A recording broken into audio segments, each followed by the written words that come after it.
Assalamualaikum warahmatullahi wabarakatuh. Kami dari kelompok 4 ingin mempresentasikan tentang laporan laba rugi dan kegunaannya. Menjelaskan tentang laporan laba rugi, kegunaan, yang kedua keterbatasan, dan yang ketiga adalah kualitas laba. Saya akan menjelaskan tentang format laporan laba rugi. Apa aja sih format laporan laba rugi? Yang pertama itu ada unsur-unsur apa aja sih? Yang pertama itu ada income, pendapatan atau aktiva, masuk aktiva yang timbul dari produksi barang atau penjualan jasa. Yang aktivitas akan aktivitas sentral atau utama. Yang kedua ada expenses atau beban harus keluar. Aktiva yang timbul oleh produksi barang, penjualan jasa, atau aktivitas lain yang merupakan aktivitas sentral atau utama. Yang kedua itu bentuk langsung laporan format laba rugi itu dari pendapatan, income, dan beban. Terus yang ketiga itu bertahap, laporan laba rugi, format laporan laba rugi yang bertahap ada 6. Yang pertama itu ada bagian operasi. Apa saja sih bagian operasi? Ada penjualan, ada harga pokok penjualan, ada beban penjualan, ada beban administrasi dan umum. Terus yang kedua ada bagian non operasi. Apa aja sih bagian non operasi itu? Yang kedua ada yang pertama ada pendapatan, yang kedua ada beban. Yang ketiga itu ada pajak penghasilan, yang keempat operasi yang dihentikan, dan pos-pos luar biasa, dan yang keenam ada laporan bersaham. Terus untuk format laporan laba rugi yang ringkas, format laporan yang ringkas itu bisa dilihat di PPT yang dari kelompok kami.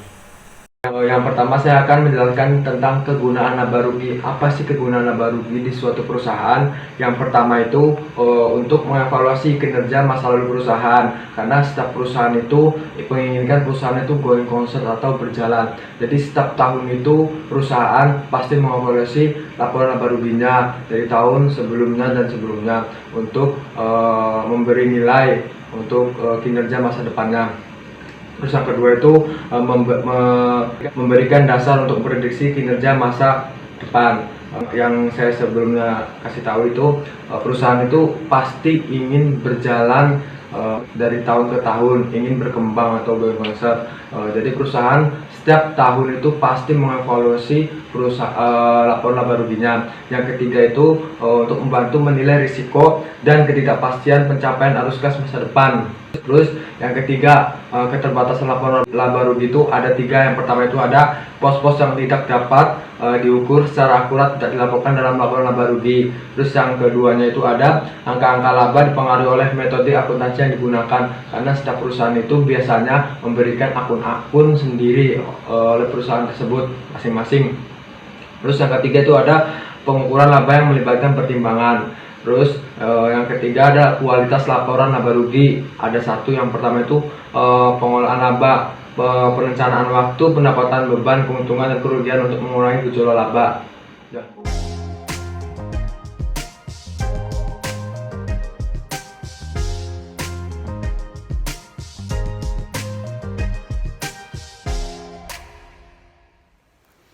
Kelebihan atau keuntungan tidak biasa dalam dunia bisnis adalah banyak cara untuk mendapatkan keuntungan, baik metode, sistem, cara penyajian, ataupun akan dilakukan oleh para pelakunya usaha demi meningkatkan penjualan produknya. Salah satu metode yang dipakai yakni berjualan konsinyasi yang tidak biasa. 1. Bagi pemilik produk atau konsinyor, memperluas pasar dan menghemat biaya promosi dengan melakukan penyajian penjualan konsinyasi. Pihak konsinyor akan memperoleh keuntungan seperti memperluas pasar dan menghemat biaya promosi, menghemat SDM dan biaya pelayanan, yaitu proses yang dititipkan kepada pihak penjualan tentu saja akan dijual oleh mereka, sehingga Anda tidak perlu melayani konsumen atau pelanggan secara langsung. Kerugian tidak biasa, kekurangan penjualan konsinyasi. Bisnis dengan cara konsinyasi juga memiliki kekurangan.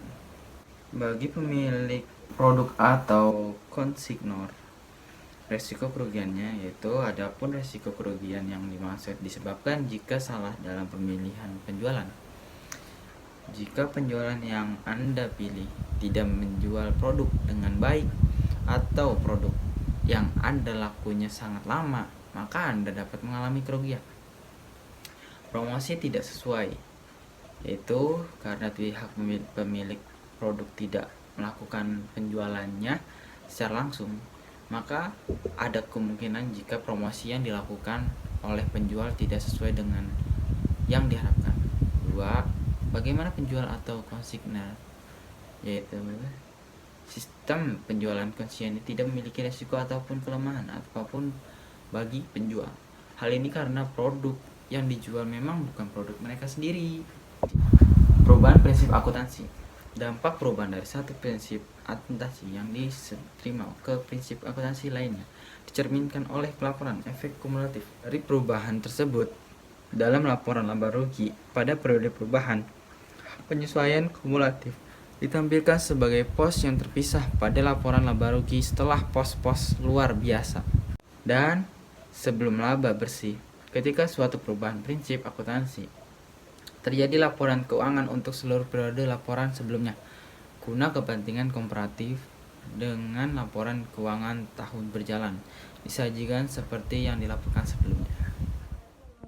Pada kesempatan ini saya akan menjelaskan tentang estimasi akuntansi. Estimasi akuntansi itu merupakan entitas yang dapat mempengaruhi elemen-elemen pada LK. Nah, estimasi itu harus melibatkan entitas berdasarkan informasi terkini yang tersedia dan dapat diandalkan. Jadi estimasi itu harus banget melibatkan pertimbangan entitas yang dapat diandalkan dan dapat tersedia pada saat ini. Barangnya tidak langka. Kemudian banyak hal yang mempengaruhi elemen LK yang tidak dapat diukur secara akurat, namun hanya dapat diestimasi karena ketidakpastian yang melekat pada aktivitas bisnis. Terus penggunaan yang estimasi yang reasonable itu sangat terpenting dalam penyusunan LK tanpa mengesampingkan kendalanya. Jadi penggunaan estimasi yang reasonable itu yang benar-benar penting banget untuk penyusunan LK tanpa ada efek sampingnya. Nah, estimasi melibatkan pertimbangan berdasarkan informasi terkini yang tersedia dan andal. Jadi, estimasi itu perlu direvisi jika terjadi perubahan keadaan yang menjadi dasar estimasi itu dan berakibat informasi baru. Jadi, estimasi itu harus banget direvisi jika estimasi itu terjadi sebuah perubahan yang merubahannya itu menghasilkan perubahan baru atau tambahan pengalaman, itu harus banget direvisi. Nah, perubahan estimasi akuntansi itu ada 3. Penyesuaian jumlah tercatat aset atau liabilitas atau jumlah pemakaian periodik aset yang berasal dari penilaian status kini dan ekspektasi manfaat masa depan dan kewajiban yang terkait dengan aset dan liabilitas yang menjadi dasar estimasi itu dan berakibat informasi baru. Jadi estimasi itu harus banget direvisi jika estimasi itu terjadi sebuah perubahan yang merubahannya itu menghasilkan perubahan baru atau tambahan pengalaman, itu harus banget direvisi. Nah, perubahan estimasi akuntansi itu ada 3. Penyesuaian jumlah tercatat aset atau liabilitas atau jumlah pemakaian periodik aset yang berasal dari penilaian status kini dan ekspektasi manfaat masa depan dan kewajiban yang terkait dengan aset dan liabilitas. Jadi perubahan estimasi akuntansi yang pertama itu penyesuaian jumlah aset atau liabilitas. Penyesuaian jumlah aset atau liabilitas dan ekspektasi manfaat masa depan dan kewajiban yang terkait dengan aset atau liabilitas. Jadi tentang manfaat masa depan, terus kewajiban yang terkait dengan aset dan liabilitas, penyesuaian jumlah tercatat aset atau liabilitas itu termasuk perubahan estimasi akuntansi. Yang kedua yaitu perubahan estimasi akuntansi dihasilkan dari informasi baru atau perkembangan baru. Jadi perubahan yang kedua pada estimasi akuntansi itu jika dihasilkan informasi baru atau perkembangan baru. Yang ketiga itu perubahan estimasi akuntansi itu bukan dari koreksi kesalahan. Jadi kalau sudah ada koreksi kesalahan itu sudah bukan lagi sebagai perubahan estimasi akuntansi. Terus entitas harus mengakui efek dari perubahan estimasi secara prospektif sebagai berikut. Jadi entitas itu pada perubahan estimasi akuntansi harus banget mengukuran. Jadi kebijakan akuntansi itu dalam entitas harus menjelaskan tentang pengakuan, penjelasan, dan pengukuran. Pengakuannya itu kapan dan kondisi apa yang diakui. Jadi kapan dan kondisi seperti apa yang diakui oleh kebijakan akuntansi pada entitas tersebut. Pengukurannya itu banyak tidaknya yang diakui, penyajiannya dan bagaimana cara disajikannya. Jadi pengakuan itu seperti kapan dan kondisinya seperti apa yang kebijakan akuntansi itu yang dipilih oleh entitas pada kebijakan akuntansi itu. Terus pengukurannya itu berapa banyak yang diakui dari kebijakan akuntansi yang dipilih oleh entitas. Terus penyajiannya bagaimana cara mensajikannya yang dipilih oleh entitas yang kebijakan akuntansi yang dipilih oleh entitas. Terus dampak dari perubahan estimasi, dampak dari perubahannya ini tuh dalam laporan laba rugi itu ada periode perubahan seperti tadi, periode hanya pada periode itu dan periode perubahan dan periode mendatang jika perubahan berdampak pada keduanya. Jika tidak berdampak pada keduanya, memungkinkan untuk tidak terjadi perubahan estimasi akuntansi. Terus yang kedua ada koreksi kesalahan pada akuntansi. Koreksi kesalahan itu berdasarkan sifat kejadiannya itu dibagi menjadi dua, yaitu kesalahan tidak berulang. Nah, kesalahan tidak berulang itu dibagi lagi menjadi dua, yaitu periode berjalan dan periode sebelumnya. Jadi koreksi kesalahan pada akuntansi berdasarkan sifatnya itu dibagi menjadi dua, yaitu periode berjalan dan periode sebelumnya. Jadi koreksi kesalahan pada akuntansi berdasarkan sifatnya itu dibagi menjadi dua, koreksi tidak berulang dan koreksi tidak berulang dan koreksi berulang. Koreksi tidak berulang lagi itu dibagi menjadi dua, yaitu periode berjalan dan periode sebelumnya. Koreksi berulang dan sistematik itu berdasarkan sifat alamiah dan jenis-jenis transaksi tertentu. Jadi yang berdasarkan alamiah dan jenis-jenis transaksi itu termasuk ke kesalahan berulang dan sistematik. Kemudian koreksi kesalahan pada periode lalu. Koreksi kesalahan pada periode lalu itu dapat timbul dalam pengakuan, pengukuran, unsur-unsur laporan laba rugi. Laporan keuangan tidak sesuai dengan SAK jika mengandung kesalahan material, tidak material disengaja untuk mencapai suatu penyajian laporan kondisi keuangan, kinerja keuangan atas arus tertentu. Dan ketika tidak praktis untuk menentukan yang pertama dampak periode. Yang kedua ketika tidak praktis itu menentukan dampak kumulatif. Yang dampak periode itu dari kesalahan pada informasi komparatif. Kalau dampak kumulatif itu pada awal berjalan dan kesalahan pada semua periode lalu. Kemudian kesalahannya itu ada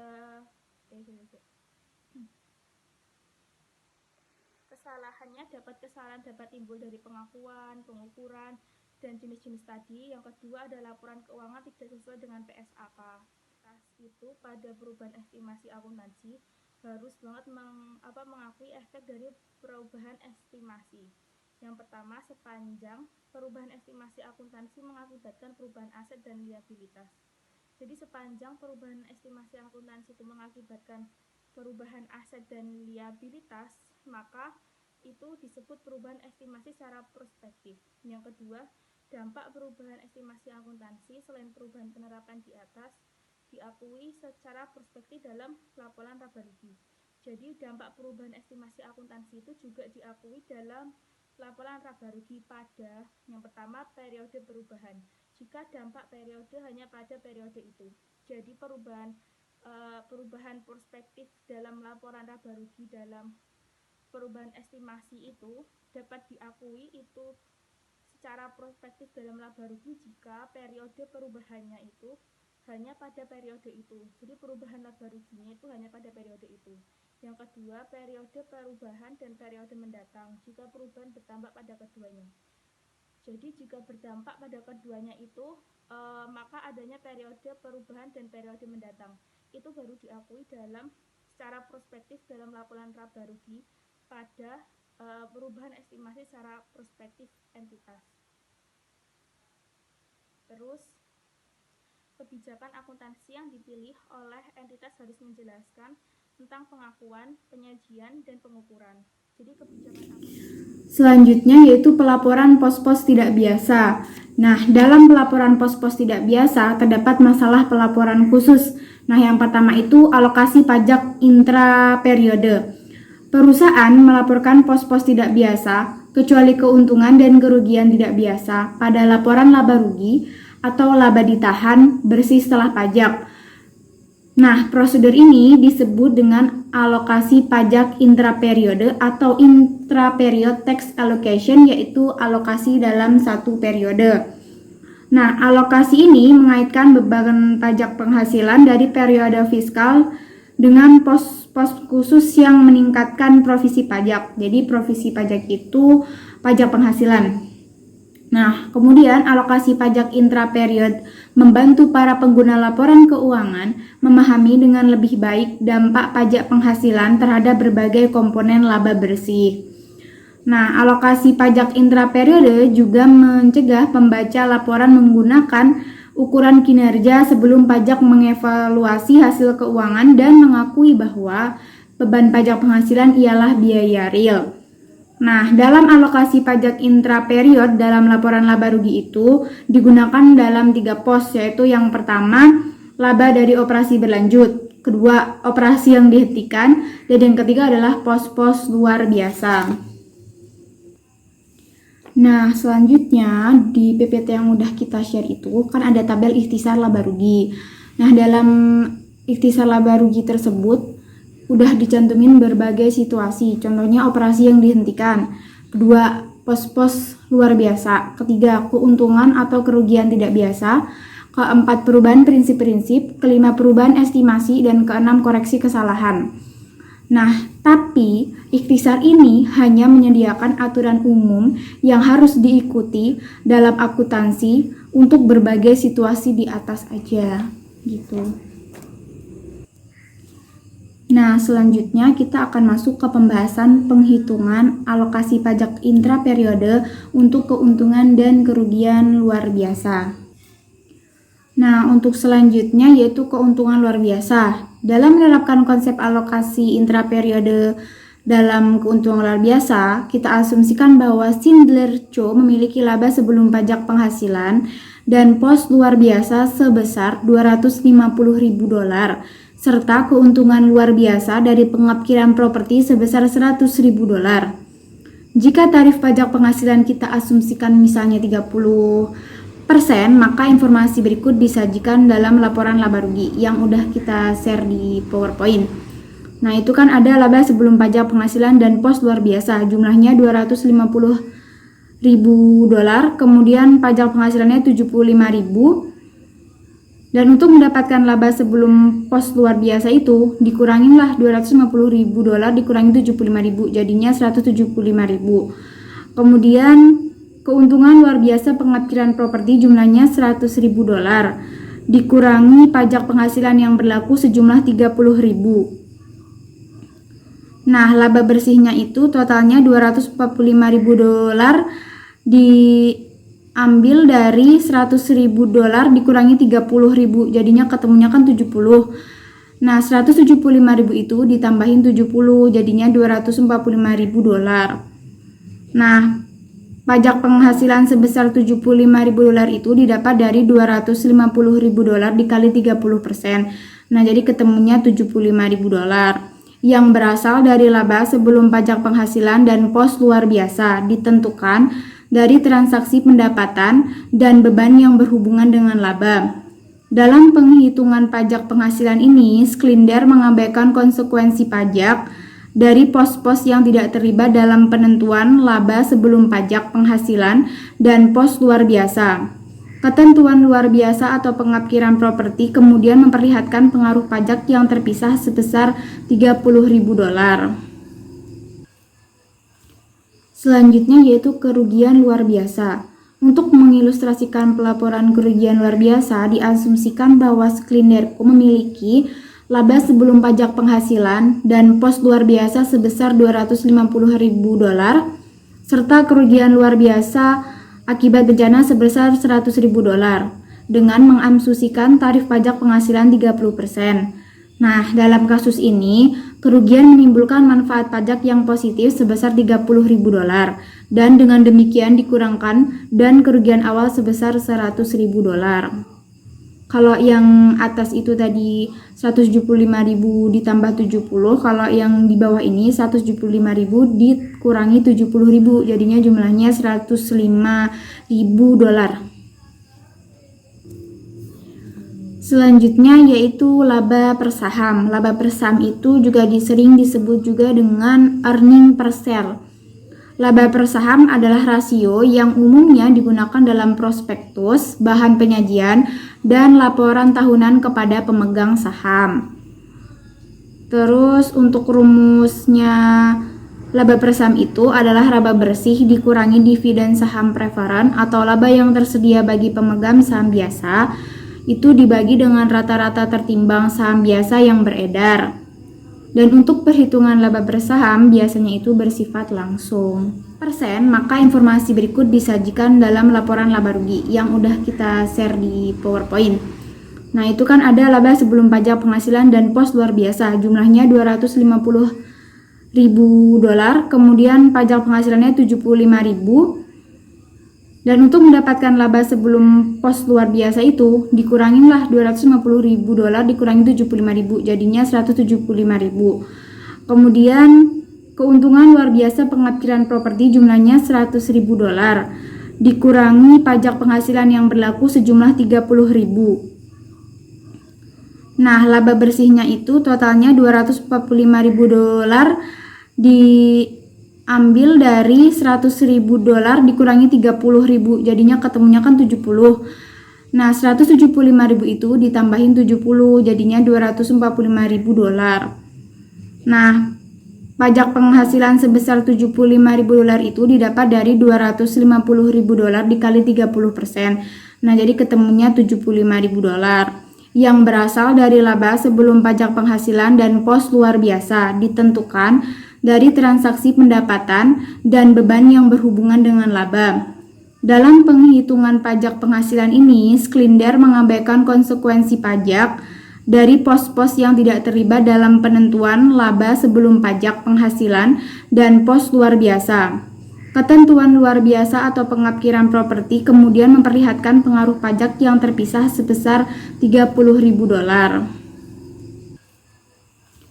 Selanjutnya yaitu kerugian luar biasa.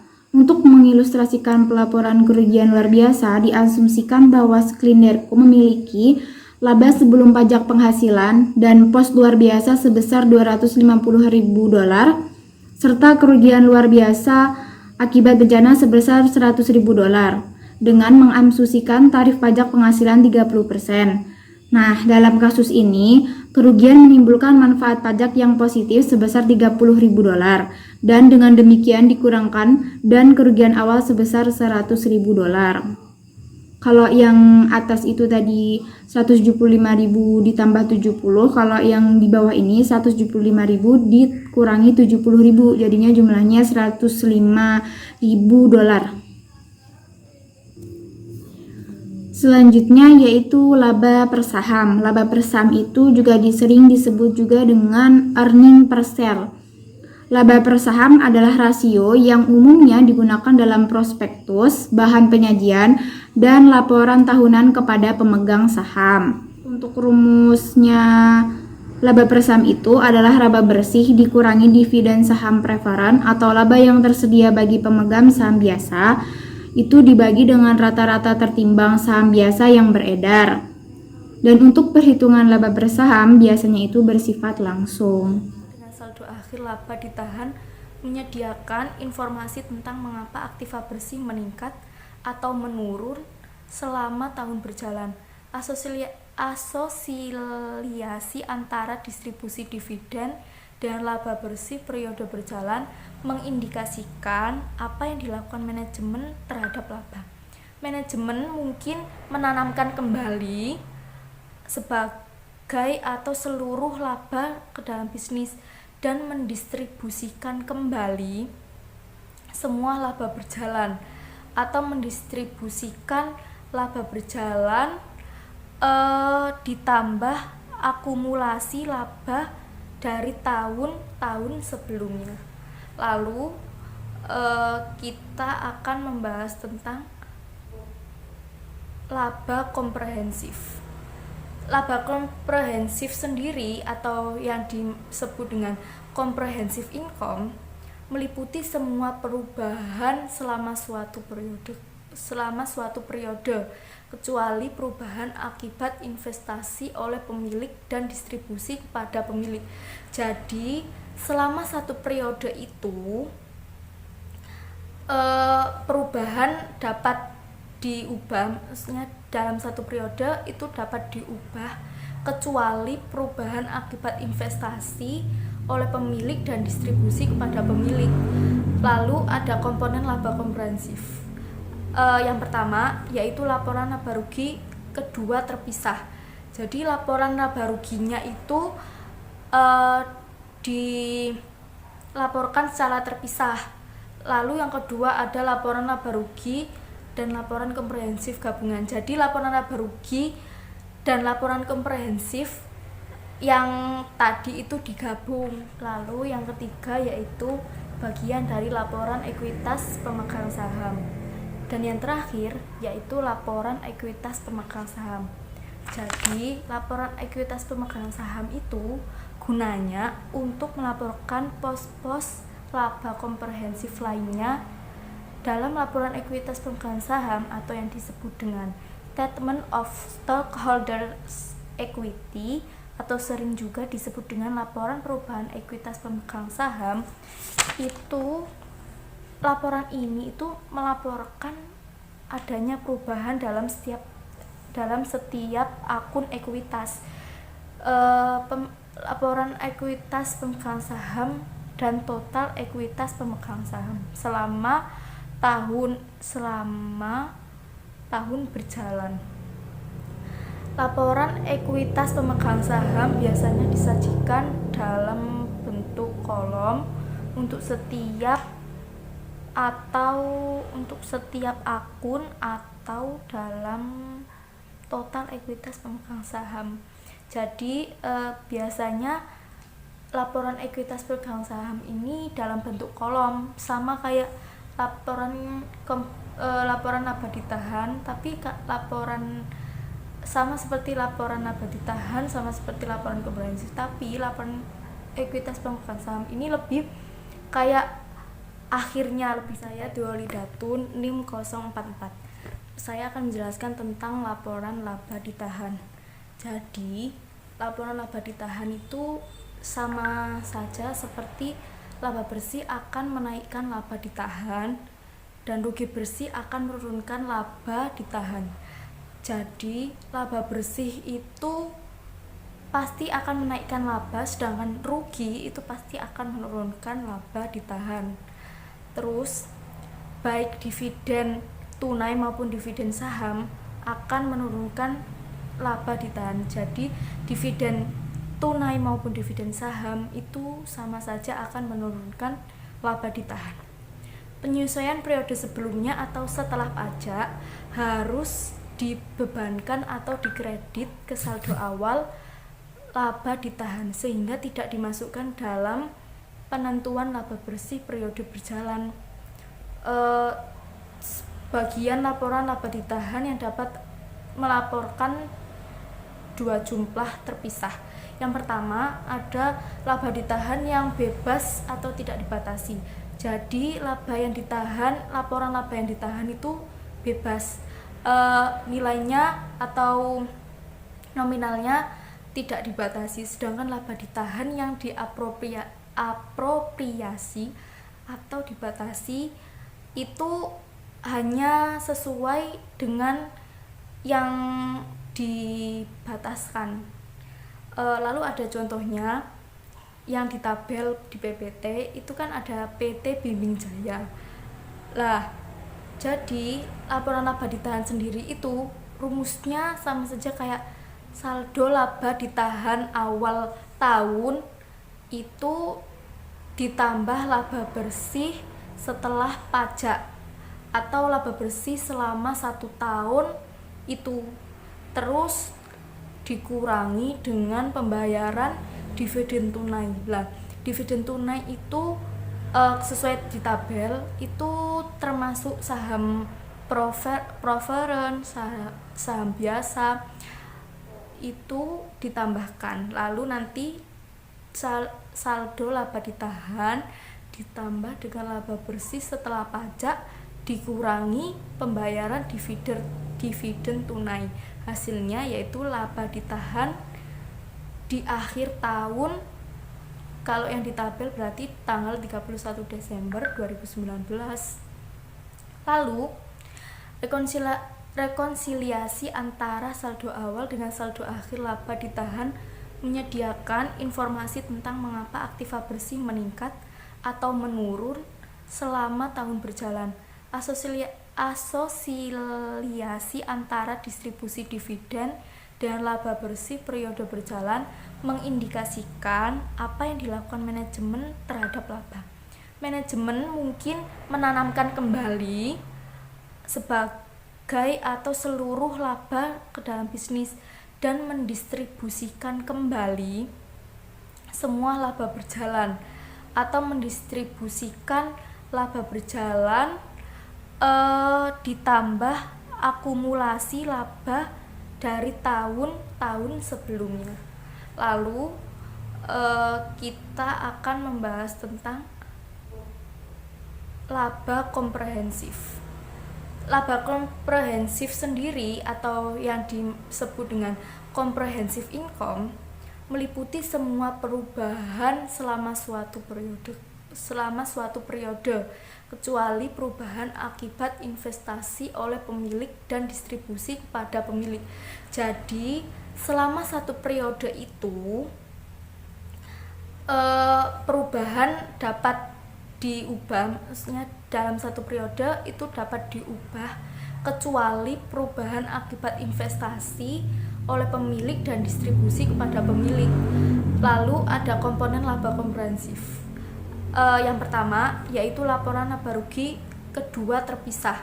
Jadi laporan laba ruginya itu dilaporkan secara terpisah. Lalu yang kedua ada laporan laba rugi dan laporan komprehensif gabungan. Jadi laporan laba rugi dan laporan komprehensif yang tadi itu digabung.